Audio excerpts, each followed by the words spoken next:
Welcome back, everybody, to our Who Really Won the Wrestling War podcast as we are entering July 1989 and breaking a tiebreaker that we didn't see coming, Fan Guy.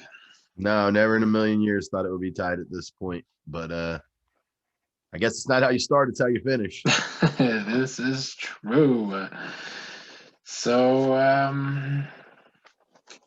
I'm debating if I really want to talk about a current thing again or not, because I know this isn't going to air until fucking May, but I want your thoughts on the AEW Explosion.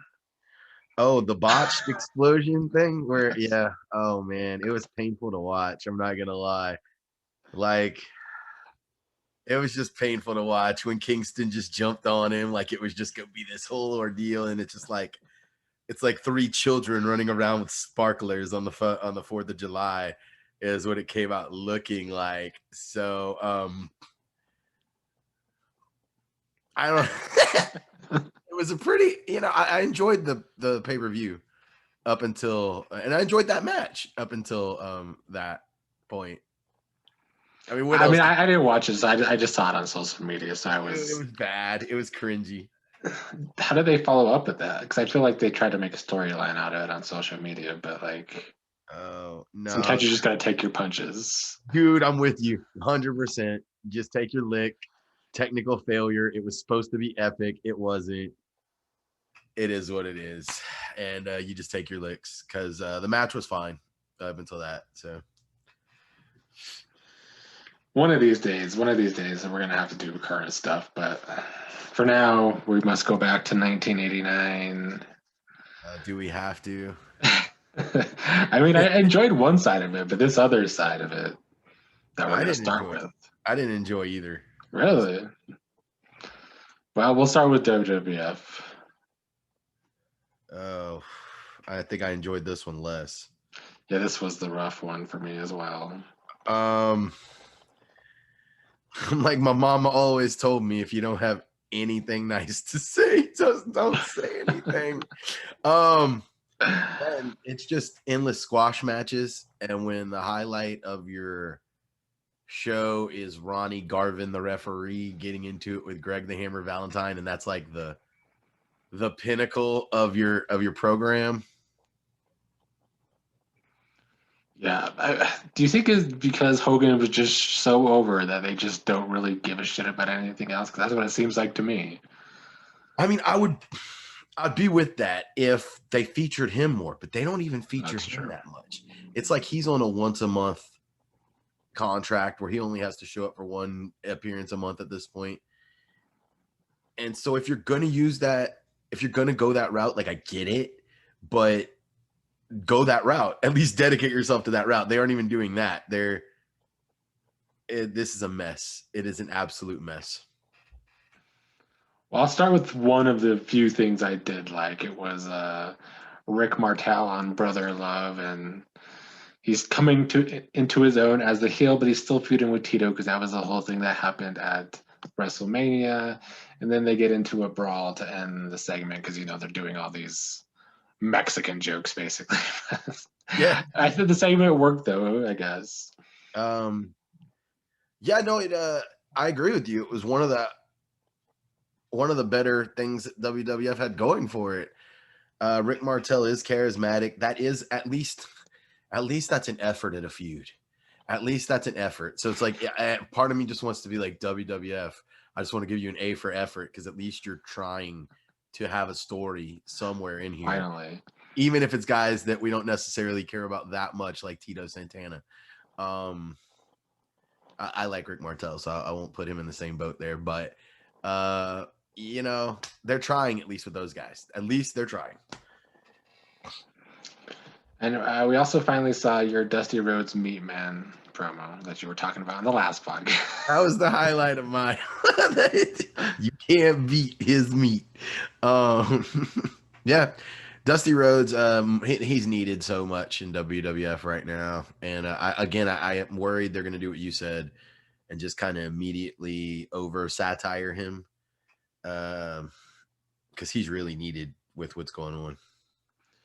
Yeah, he seems to be feuding with the big boss man, even though we're not really seeing too much of it on prime time. It must be happening on Superstars or something, but that's where he's at right now, I guess. Do you like his promo so far, or do you think it's like a caricature of? I love these promos. They're for me. They're the same as the cheesy Mr. Perfect promos. Like, yes, they are a caricature, but for me, the dusty ones are entertaining as hell. So, I mean, I'm fine with it. Say like just like I was with the Mr. Perfect stuff. Yeah, they are a little cheesy, but I'm okay. It's a level of cheese I'm super okay with. I think I his agree. promos are some of the better things that WWF has on their show. You're not wrong. Now, some of the things I didn't like from the WWF in this month, I just feel like since Zeus has come aboard, Macho Man and Sherry are just cartoon villains as well, along with him, and it's too over the top for me, honestly. Yeah, I agree. The whole Zeus character, I don't think it lasts very long, but it's way over the top. Like, and everything around it. And I think that's helping sink the ship even more.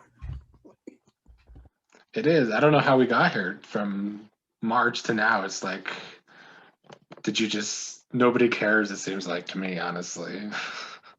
Dude, the WWF makes no sense right now.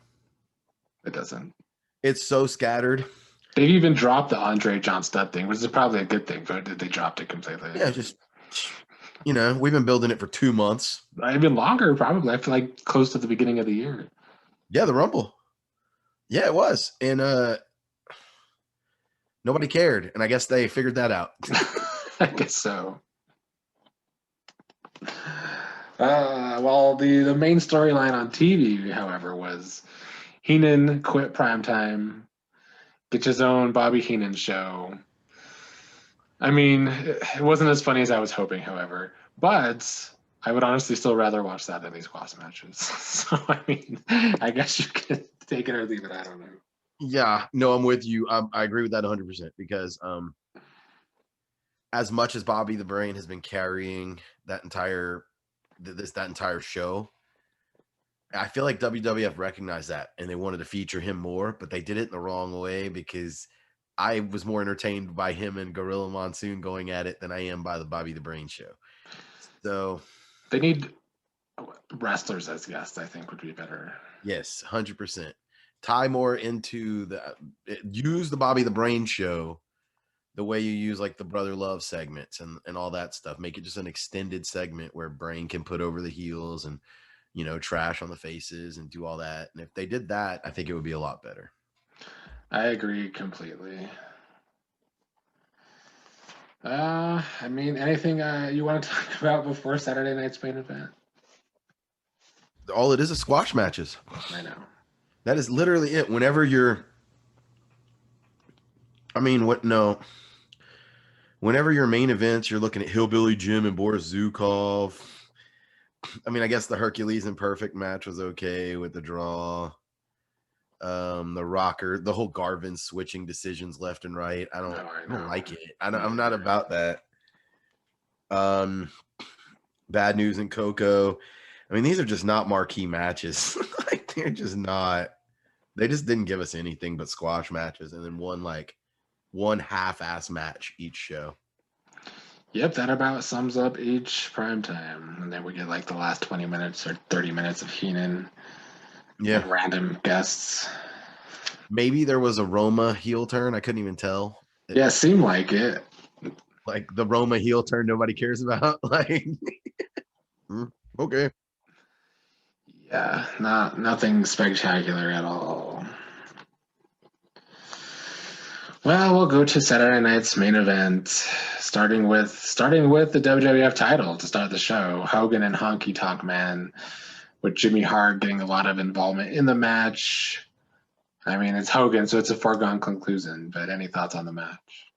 Hogan smashes him with a guitar and doesn't get DQ'd. Right. That was my main takeaway from this match is how does Hogan blatantly right in front of the ref smash him with a guitar and not get disqualified? I have nothing nice to say about this match. Me either. I started off rough. That I agree. That ending, I was like, because the referee's just looking at him. Yeah. Guitar shot, but no DQ for Hogan to get the win. They do book Hogan as a heel a lot, and then it's like, but he's still this super face that just buries people. Yeah, and with all his superpowers, he doesn't need to use guitars. Like he has superpowers. So I don't. Especially against Honky Tonk Man. Yeah, exactly. I didn't understand this. I didn't understand anything about this. I didn't understand why the match happened in the first place. I didn't understand the finish to the match. I didn't understand anything about this match. It was just a complete mess and a mess for me. I concur. We go into the next match, which is basically their main storyline of Ronnie Garvin. It's Snuka versus Valentine. Garvin's the referee. He's not supposed to interfere, even though he does. Well, it's not a great start to Saturday night's main event. You had that first mess, and then you got this mess. Like you have a feud between two guys that literally no one cares about. No one cares about Hammer or Garvin or Snuka. So again, A for effort. They're trying to do something, I suppose. But like hire Freddie Prinze Jr. or something, get some new writers in there because this is just not working, man. I think, yeah, I agree. I think the effort thing is the main thing for WWF since there's been no effort the last 2 months. That's why I'm trying to recognize. I'm trying to give them props where I can. They're trying. Next up was Macho Man and Brutus the Barber. This comes off of their feud of Macho Man cutting his hair. Yeah, I mean, I'm gonna give a little foreshadowing. Thank God for the last match of this night because these first three were just they already struck out. Well, strike one, strike two. Now you got strike three with Macho versus the Barber. First of all, you need Macho to win this match, not Barber. I hate just being that much of a nitpicker, but the Barber does not need to go over here against Macho.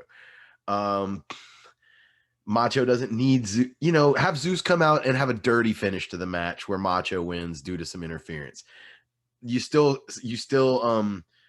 serve all your purposes. You bring Zeus into the fold as part of the team. You further the heel line, and you keep Macho Man stronger that way. No, I'm not about. I don't like Brutus the Barber beefcake at all. So this was another miss for me, bro. You? I agree. I mean, there were parts of the match that it was a decent match at times, but I mean, I don't know. I agree. Brutus is just not someone I enjoy watching wrestle. Macho is like Macho Man's like Shawn Michaels, man. He can carry a match. Like he's just super athletic. He can carry a match. He sells well. But even he can't carry the Barber. That's how bad the Barber is. Like, damn, man. I like almost all Macho Man matches. So for this one just to be super lackluster for me, I was like, damn, Barber's even worse than I thought. A lot of resting holds and shit. He's just not. No. And then we do get to see Zeus come out. We get to see Zeus's superpower versus Hogan's superpower. That Hogan can't hurt Zeus. Yeah. With a chair. Yeah. Whatever. I don't like invincible wrestlers on either side, but it makes more sense for Zeus than Hogan, at least in my opinion. Well, the main event didn't quite save the show, but at least it was decent that time. Tag titles, Demolition, Brainbusters, 2 out of 3 falls. Easily, for me, the best match of WWF side of the month. Yeah.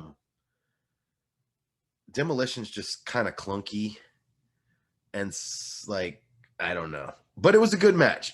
Maybe I thought it was a good match because the other matches were so bad and disappointing. Yeah, that's true.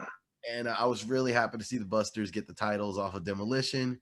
So, yeah, I agree. It didn't redeem the show, but it at least made me feel a little less salty about watching it.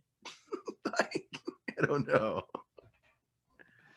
Yeah, I guess I kind of like that they protected Demolition throughout the match because I guess that even though I don't like them, that is their gimmick that they're these tough guys. So Brainbusters, both of their falls were like nothing.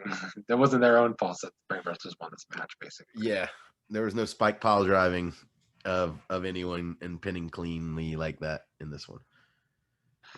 I guess the main thing I actually like is just that it kind of involved the whole Henan family at the end of the event because Andre kind of helped Brainbusters get this win. And then they go and celebrate with Rick Rude and Haku in the back. Yeah, I like the Henan family. Again, I mean, you and I have gone back and forth with about Bobby the Brain being the best thing for the company for a while. So, and I think the Brainbusters are, I don't know, they're going to do more with the titles than Demolition did. They're going to, If they feud with the Rockers again, maybe they're going to add more value, I feel like, to the titles, and there's more intriguing storylines to create with the Brainbusters than there are with Demolition, for me. Yeah, and that about summed up Saturday Night's Main Event as a whole for July of 1989. Yeah. I mean, I did put their grade up a little bit just because I had it low, and they did have effort at least, but it still sucked. I gave it a 6.2. I didn't. I'm checking my last month's score because I'm curious if I went up. I think I went down. I gave them a. Where are you at? Oh God, Look, I've been sick. I gave WWF a 5.5. I absolutely hated every single thing about WWF this month. Oh, that was exactly what I gave him last month. Okay, I didn't lower him. All right. I hated everything but that Brainbusters Demolition match. I hated everything but it. So on the strength of that match alone, I suppose I didn't drop them. Let's see if their overall grade. I think it went up because I went up, but yes, it went from a 5.75 to a 5.85. Effort. Nick rewarding that effort. But probably not gonna break the tiebreaker, but we'll get to WCW. I mean, I'll preface by saying I went down on WCW quite a bit too. Not as much as I went with, not as low as WWF, but WCW I was not super impressed this month either. I ain't gonna lie, I think I went up quite a bit. Let me look. So yeah, I'm very curious to hear where your redeeming things were with. I mean, I think it was mostly the pay-per-view, really. Yeah, 100%. Yeah, 100%. But I mean, also, I guess I did enjoy Flair finally returns, and he's been running wild on the mic since he returned. That's for sure. He's had some good promos. Profiling for sure. My favorite was when he took over the Danger Zone, basically. Yeah. Classic Flair. He's back. And they're giving him some airtime to do his thing. So, and honestly, Funk had some good promos of his own too. I enjoyed Funk's promo on the Danger Zone, the whole "I Want Flair" promo. Yeah, I mean, look, the promos between, as weird as it, the promos between the two companies aren't really even close. WWF doesn't have anybody that's like aces on the mic like these guys are. Even Funk, man, Funk, like you said, like even Luger's crushing some promos. He really is crushing it. Thing's doing okay on promos. So yeah, just a lot more charisma on the WCW side in general. Yeah, and I also just I think because Funk's playing this whole old asshole type character, he's the perfect heel for this Ric Flair face turn that's happened because of Funk. Yeah. And Funk seems to be kind of feuding with everybody. Like I said, Funk's kind of got it out for all the faces. It's just Funk versus face faces. And he's perfect for that because he's the old curmudgeon who's just, Yeah, it's like the opposite yin yang of Flair and Steamboat. Flair's the face, and he has the yang of Punk. That's such a good analogy. It's so true.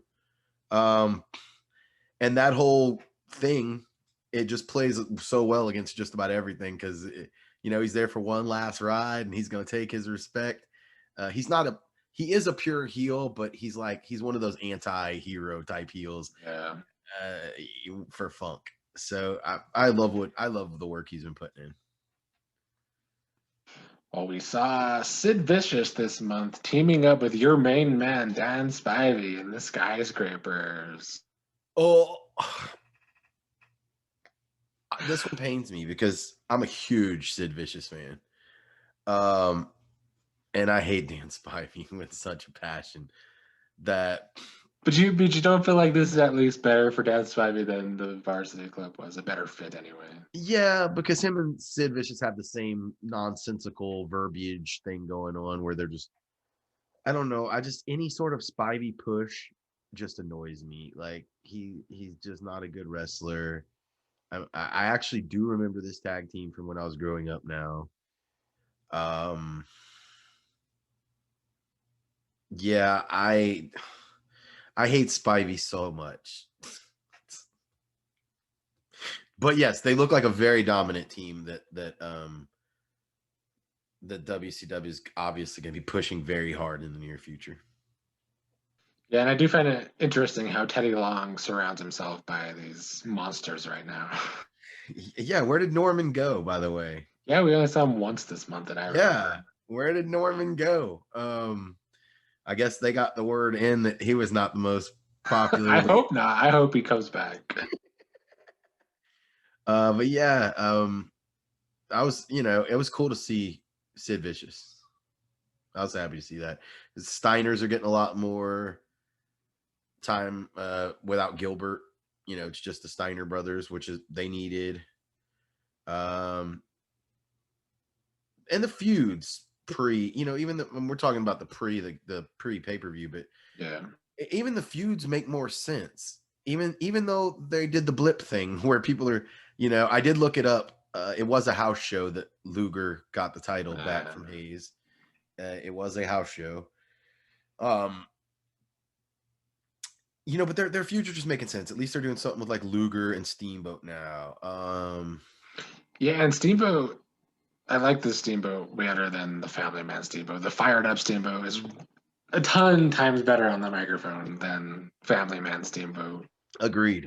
And I think he gets to show more of that in this feud than obviously that he did in his last one. So super okay with all that. They were still keeping Muda really strong going into the pay-per-view. Did you enjoy the Muda Scott Hall match? Gator Hall, man. Holy hell, man. Oh, how can you not? It was what it was, but yeah, dude, whenever I realized who that was, I was tripping. Scott Gator Hall.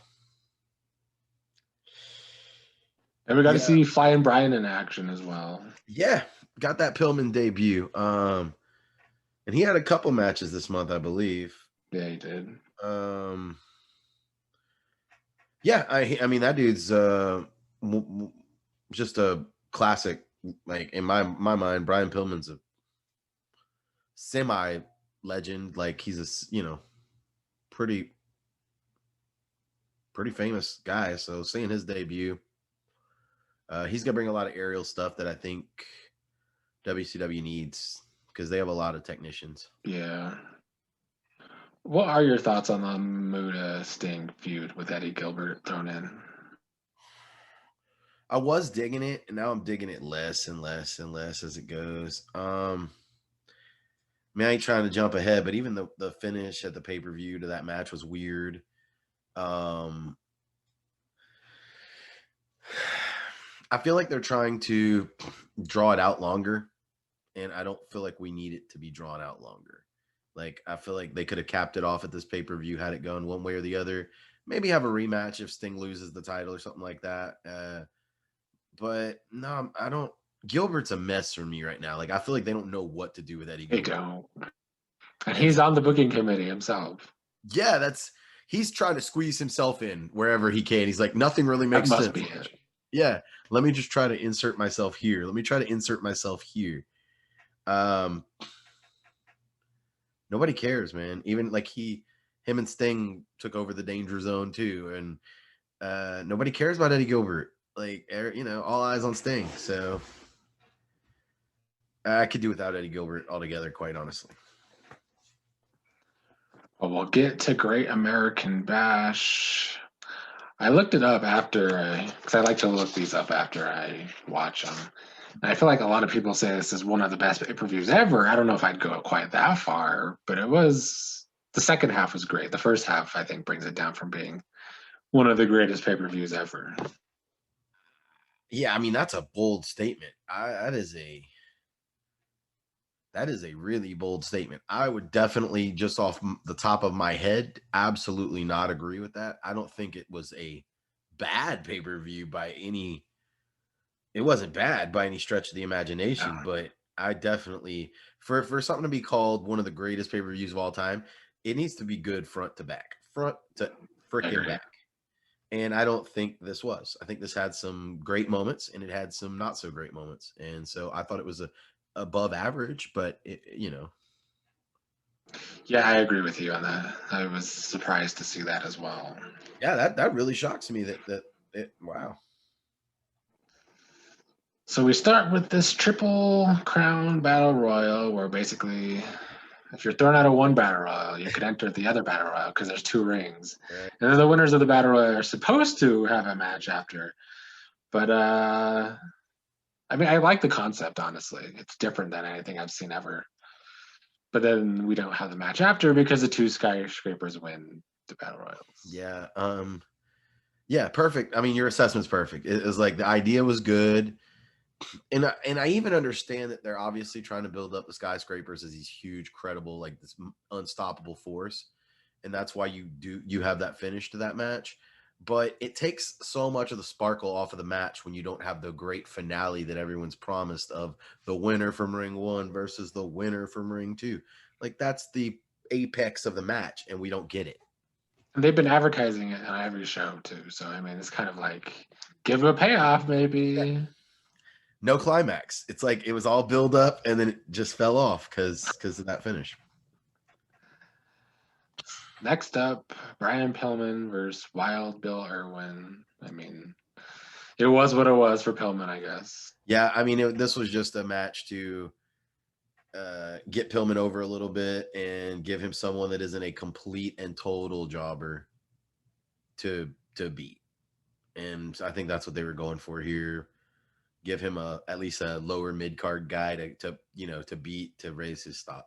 So I feel like they're going to be trying to press Pillman maybe for like a television title run once Sting moves up to the next tier. The next up was your boys, the Dynamic Dudes, got their asses kicked by the skyscrapers. All I have written about this is Spivey is so bad. I think the crowd agrees. I don't know if you noticed, but they were chanting. Anytime Sid was not in the ring, they were chanting, "We want Sid." Yeah, Spivey's just so whatever the opposite of charisma is. Like that's what he exudes. He exudes dislikability in the ring and out of the ring. So and that's just the way I read his energy. I can't stand this dude. So I mean, obviously they're beating the Dynamic Dudes. Seeing as they just won the 2-ring battle royal, there's no way, oh, you're gonna win that, but now you're gonna lose to the Dynamic Dudes. Thanks for leaving the ending to this match open, WCW. I just hate matches that have foregone conclusions. Yeah, me too. I agree. I think the biggest takeaway was just how over Sid seems to be already. Yeah. I mean, that's what I mean. I love one of that tag team and I hate the other one. So it's a real tough pill for me to swallow with this grouping. Did you enjoy the Paulie Cornette Well, how about their interviews first? Yeah, because I think they had some. For what the match was, it was fine. Like, you can't go into this match expecting a 5-star Kenny Omega performance. These are two managers who are not wrestlers. They're not. But yeah, no, these guys are both gold on the mic. Like, that's what I mean. Like, WCW just has better promos. Like, feels like across the board, unless it's like Spivey or Sullivan. The rest of them are really good. And I like that Cornette was talking about. I mean, Paul E was talking about Cornette's injured knee from a scaffold match years ago. So that was a nice touch. Yeah. And it just was an entertaining match. I actually have on my notes that I would take this match over any 6-man tag match of the last decade. Dude, it's true. It's true. It was what it was. And they didn't try to take it too seriously. They didn't try to do too much with it. They did exactly what they needed to do for this tuxedo match. And I thought it was fine. Wasn't masterpiece, no, but it was perfectly serviceable and perfectly entertaining, which is more than I got from any WWF match. True. And it even gives us a decent enough payoff of Paulie getting embarrassed finally to sort of end this feud. I don't know if it's going to end, but I don't know if this feud will ever end. I don't think this feud is ended to this day. Not in real life. Yeah, that's what I mean. But I think it'll cool. I don't know. I still think the SST and the Midnight Express are probably gonna be doing their thing. So we might get more of this, but if not, I'm okay. I'm okay with this being the finale. If this is the end of that feud, I'm perfectly okay with this finish. Yeah, I actually think this is when the event actually started to get good. We have the Texas Tornado tag match, Steiner's Varsity Club. I mean, it's basically a big brawl, but I enjoyed it, honestly, for what it was. Yeah, it was fine. This was another just super serviceable match for me. The right team won.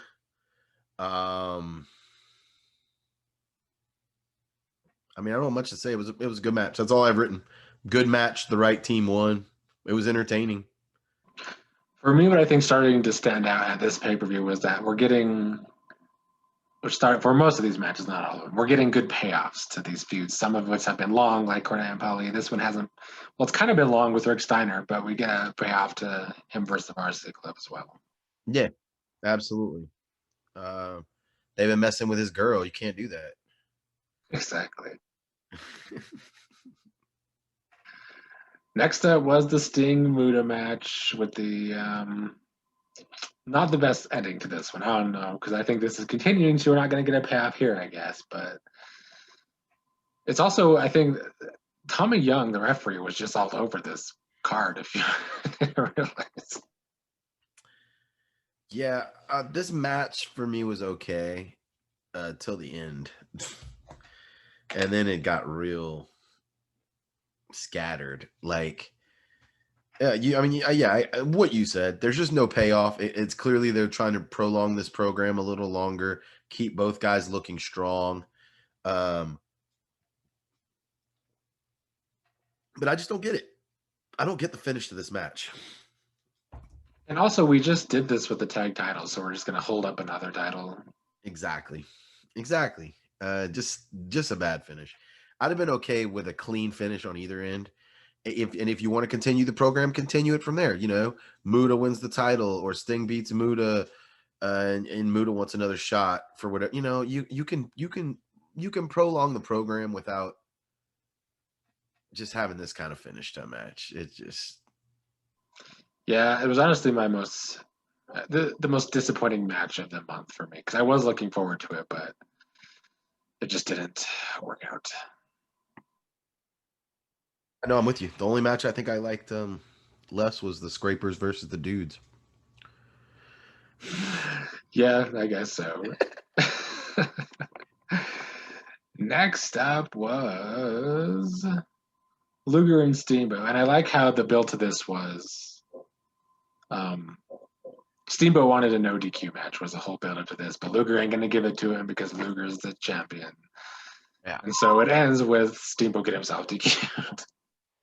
I mean, I'm not going to say this wasn't like the biggest case of foreshadowing ever, based on the whole build-up, but it told a story. They built the story, Exactly. and even though it delivered in a very predictable fashion, it was a story, and it was entertaining, and it made sense. Yo, I was like, this match, I was like, Steamboat comes out with a fucking lizard and then hits Luger with a chair. So like, apparently when I watched this, I was really entertained by Ricky Steamboat's coming out with the alligator looking lizard to the ring. This was a good match. I enjoyed this match, and I enjoyed it too. The ending made perfect sense, so I was okay with it. Yeah, just give me a story and I'll probably like it most of the time. Wow, there's some bad stories, but if you give me a good enough story like this and it has a decent payoff, I mean, I do kind of hope the feud continues because it should continue. Because, I mean, should it continue? I feel like it should because they left it wide open to continue that. As a matter of fact, this is one of the things where I think if it didn't continue, it would be more confusing than if it did. Yeah. This is almost but it's a continuation that makes sense. like they made it make sense. Now maybe you give Steamboat his no DQ clause, or maybe, I don't know. There's just a lot of ways they can play it. They gave themselves outs. Yeah, we'll have to take note and see if it actually continues in August. War Games was next. The Freebirds and the Samoan SWAT team versus Midnight Express, Road Warriors, Steve Williams. For me, I could always, for War Games matches, I could either give or take it, but this one worked for me. It was entertaining enough. It was all right. I mean, I hate to just leave my like, it was all right. It's all right. I love the Freebirds. Yeah, for me, it's Michael Hayes. Anything Michael Hayes has been in this year, I've enjoyed it. I can't argue with that. I love the Freebirds.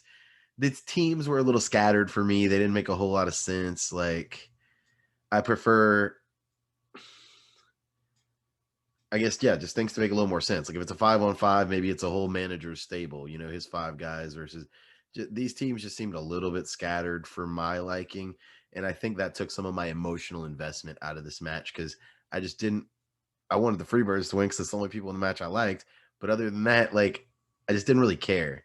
Like, it just took all my emotional, caring out of it. Yeah, I mean, I can't say I really cared about the feuds coming into this. I mean, they tried with the tag tournament, I guess, to set up this match, but I just was entertained by the match, I guess, for what it was. It was fine. I mean, I thought it was a good match. It just lacked the emotional investment for me. Yeah. And the main event, Flair and Funk. Flair's been saying he's gonna kill Funk since he returned, and it was a good brawl that we got. Yeah. This was looks like I was in this match with my little cut, because they were these guys. These are two OGs, man. These are not guys who are scared to cut a little bit and show a little blood, and that's for sure. Some just real stiff chops and shots, and I mean, it's not, this wasn't a technical clinic. We didn't, it was not a technician's masterpiece of a match, but it was a fun, stiff, hard-hitting match. That's what it was supposed to be with the feud. Yes, too. Exactly. So it made perfect sense for me. I love this match. I didn't really like the finish again. I just don't like roll up finishes like that. I just don't like. I would have preferred a slightly more, I don't know, traditional finish to this match, but great match. Definitely my favorite match on the card. Yeah, it was for me as well. My favorite part of the match was when Flair got some pile drivers in to he did. Yeah, he did. Sweet revenge. There's just something about watching two legends like that go at it. I mean, it's partial nostalgia, but then watching it, you could see these guys were kicking the shit out of each other in the ring. And that's fun to watch, man. Like, let me watch two guys just beat the crap out of each other in the ring. And that's what they did. And then Muda comes out and helps Funk, which is gonna I don't really I mean I don't really know what they're trying to do with that. Like I guess it's the whole Gary Hart. Yeah, I think so. And I think it was also just good to bring out Sting and make, I guess, they were rivals for all of 1988, and now Sting saving Flair There you type go. thing. I didn't even think about that. You're right. Yeah. Full circle. Now Sting saved Flair. But I like how WCW lately, ever since that terrible clash earlier in the year, they end these bigger events with these big old either something shocking or the brawl like this. I like how they just go off the air hot, really. Yeah. It's more than anything WWF is doing by a mile. Mm-hmm. And then when you compare the Great American Bash to the Saturday Night's Main Event, it's not even No contest. not even close. No. My only problem with WCW for the month, and the reason I think I dropped them just a smidgen, is because next to nothing, but is because I didn't like anything but the Great American Bash. Like the rest of their shows were pretty lackluster. Yeah, it really was just Flair and Funk promos. Yeah, man. Flair promos. That's it. Funk and Flair promos. That's it. I guess also though for me, if you compare the two shows, I mean it's clearly WCW's TV shows are still more watchable than. Oh yeah, 100%. For me, I don't remember what I gave it last month. I can't find my notes, but I went up to a B minus. I gave it an 8 this month because of the pay-per-view. Nice. I mean, like I said, if I wasn't sick, I probably would have been more generous. Last month, I gave them a 7, and this month, I guess I was just in a bad mood. I dropped it to 6.8.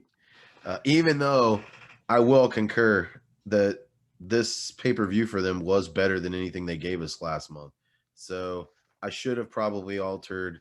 No, I kind of like the never mind. I like the Clash from the month before too. It was close. I could have easily scored them the same. I think I was just being a little sick moody when I wrote my scores out. That gives it a 7.4. 4 wins in a row for WCW to take the lead on. And this might have been the biggest win too, differential wise. Yeah, they started to kick WWF's ass. Pulling away. Yep. The odds are in WCW's favor, although next month is SummerSlam. We'll see if that's an actual good show or not. The build won't be, but when it's headlined by Zeus, I'm just not expecting that much. Tell me about it. I believe I saw in the promo there, I think it's, even though they're not building to it, Heart Foundation and Brainbusters. That's like the match I'm looking forward to most. Okay. Yeah, that sounds like a great match. I would very much like to see that one. Well, our top threes. Go ahead and start with tag teams. For me at number 3, I put the Brainbusters. Even though they finally won the titles, I only put them number 3 because even though it was the best match for WWF, it was still like, eh. Yeah, my number 3 team is the Steiner brothers. They just got a lot of airtime. They were getting a lot of wins. They had a big match at the pay-per-view that they won, and they seem to be coming into their own. So I put the Road Warriors at number 2 because Hawk won the War Games, basically, was why I put the Road Warriors at number 2. I went with the Brainbusters at number 2. They got the titles, which across both shows, realistically, that was the single biggest accomplishment. Well, arguably, not really with going into number 1, but it was a huge accomplishment. And even though we didn't see a lot of the Brainbusters, the fact they took the titles off Demolition, I just felt like they had to give them the nod, put them on my list. Yeah, I take that. I would have get him higher, but I just enjoyed the pay-per-view more, so that's why I put 2 WCW at 1 and 2. And number 1 for me was the Freebirds, just because for me they're the most entertaining part of the tag division for WCW. I will concur with that. I don't have them at number 1, but I agree with your assessment that they are by far the most entertaining. The team I had to put at number 1 due to the fact that they won both sides of the Battle Royal And match Spivey made a number 1? was the Skyscrapers, Sid Vicious, and then in lowercase letters, Dan Spivey. Like, they just had a bunch of squash matches. They were built to be absolute monsters, and then you win both halves of a Battle Royal. I mean, that's arguably just as big an accomplishment as winning the tag titles. So whenever it's a pay-per-view scenario like that and a match that's built like that. So I just feel like the trajectory that they're trying to put the Skyscrapers on is huge. Yeah, it is. I'm just surprised that is some progress on Dan Spivey from Fanguy. No, it's not him. I know Vicious is carrying it, but Spivey is still at number 1 technically. You know I'm sick. That's probably why you're sick. As soon as you put him at number 1, that's probably when you started feeling bad. We'll go to matches next. I put Luger and Steamboat at 3, even though it could be 2, honestly. 2 and 3 were. I have the War Games Battle Royal double ring at number 3. It wasn't great, but and again, I can't believe Spivey just kind of made another one of my my lists, but I thought it was an entertaining match. It entertained the shit out of me. I put the War Games match itself at number 2 for me because it entertained me, even though it wasn't the best build. What's it about?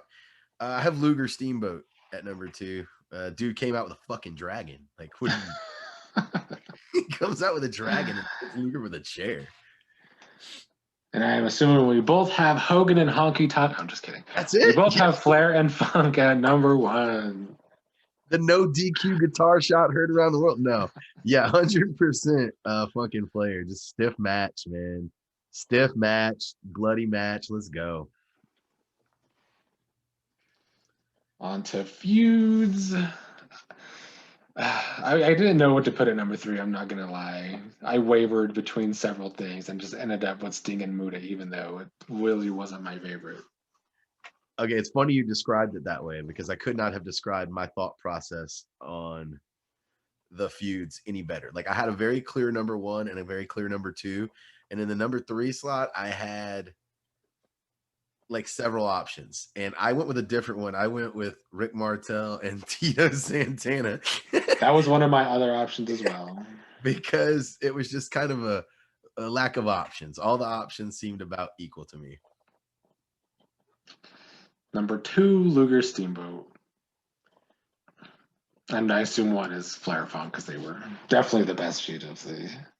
I'm still calling this Funk versus everyone, but yes, Ric Flair's promos were super on point. And yeah. Yeah, and with Luger and Steamboat, they just had a complete feud storyline, so that worked well. Yeah, it's see how to do that, WWF. You just tell a story. I don't know if we're gonna get one of those soon. Make it make sense, even if it's something as petty as I want a disqualification match. I don't want a disqualification match. Well, naturally, we see how that's going to end. Just tell a story. Just tell a story.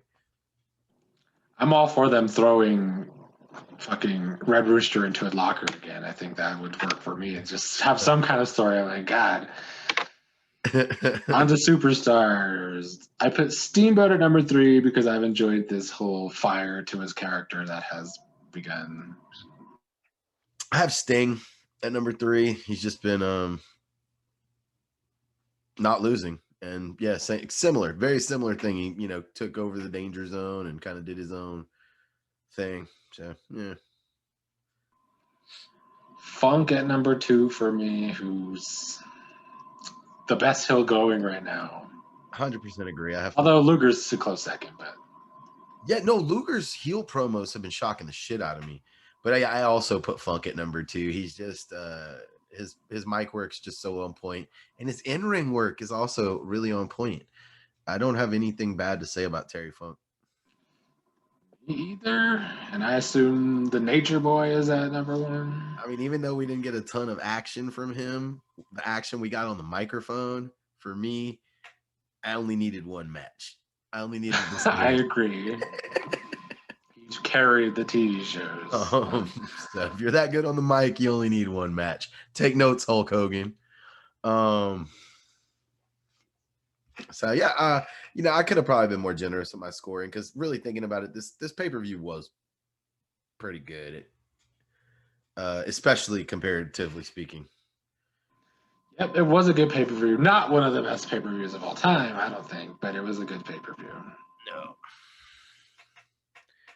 And WCW just seems to have a better direction right now, Nick, for me. They're carrying forward the Flair Funk thing is going to go on a little longer. Luger Steamboat is going to go on a little longer. Sting Muda is going to go on a little longer. And for the most part, they've made all of these feuds make sense.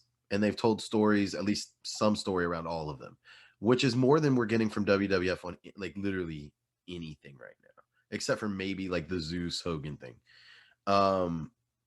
So it just feels like WCW has all the momentum right now. I agree. There is one thing that worries me for WCW because everything, for me, it's gotten so much better than it was with this booking committee. But I believe August is when Flair becomes the head of the booking committee. And I don't know if that's a good thing or a bad thing. You never know how that goes. Yeah. But Flair doesn't have the reputation that guys like Hogan have behind the scenes. So you figure if he was that bad. Well, unless you ask Shane Douglas, he might. Touche. But he doesn't have that notorious, like, buries everyone reputation. So we'll see. Yeah, and I honestly, I don't know if they have an event next month. So WWF could actually tie this up if SummerSlam is just decent. Yeah, but if WWF has a pay-per-view and the matches are good and WCW has nothing, it's gonna be tough to give WCW the win, especially with the way their house shows have been going. So yeah, this could be back to a tie. We'll see. I mean, I don't feel like even though it seems like WCW is pulling away, I don't feel like their stranglehold is strong enough to just say if WWF got their shit together like real quick, that they couldn't completely turn the tide. Especially since we just saw WCW do that when we thought they were dead in the water compared to WWF, and then they had this whole turn. And all it's going to take is making us care about some of the mid-card feuds a little bit. Just have a Honky Tonk Man, Jake Roberts feud or something like that. Just, give us two guys on the mic who are okay and they're going to have a little build up. I don't feel like we're asking for too much. We're really not.